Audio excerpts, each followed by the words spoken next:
যদি কখনো হারিয়ে যাওয়া কিছু ফিরে পাওয়ার সুযোগ পেতাম, তাহলে হারিয়ে যাওয়া সেই ছোট্টবেলাটাকে সবার আগে ফিরে পেতে চাইতাম।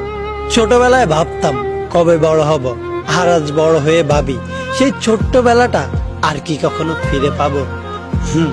মিস করি হারিয়ে যাওয়া সেই ছোট্টবেলাটা, যখন জীবনে টেনশন নামক শব্দটার কোনো অস্তিত্বই ছিল না।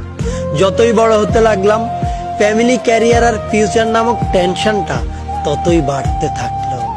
মিস করি সেই সময়টা যখন সারাটা সময় নিজের মধ্যে ছিল হাসি খুশি আর চঞ্চলতা।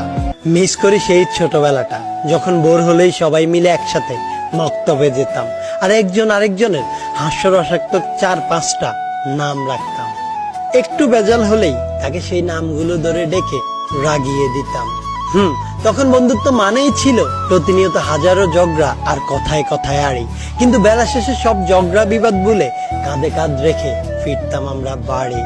ছোটবেলায় অনেক সময় এবং বন্ধু ছিল, কিন্তু টাকা ছিল না। আজ হয়তো টাকা আছে, কিন্তু সেই সময়টা আর বন্ধুগুলো নেই। মিস করি সেই ছোটবেলা যখন বিকেল হলেই খেলতে যাওয়ার জন্য একজন আরেকজনের অপেক্ষা করতাম, আর সুযোগ পেলে মায়ের চোখ ফাঁকি দিয়ে মাঠে খেলতে যেতাম। আর রাতে বাসায় ফেরার পর যখন মায়ের হাতে উত্তম মধ্যম খেতাম, তখন শপথ করতাম আর কখনো যাব না, অথচ পরের দিনই সুযোগ পেলে মাঠে দৌড় দিতাম। সত্যি, জীবনের সবচাইতে সোনালী সময়গুলো ছিল ছোটবেলায় ফেলে আসা দিনগুলো, যা চাইলেও আর কখনোই ফিরে পাওয়া সম্ভব নয়।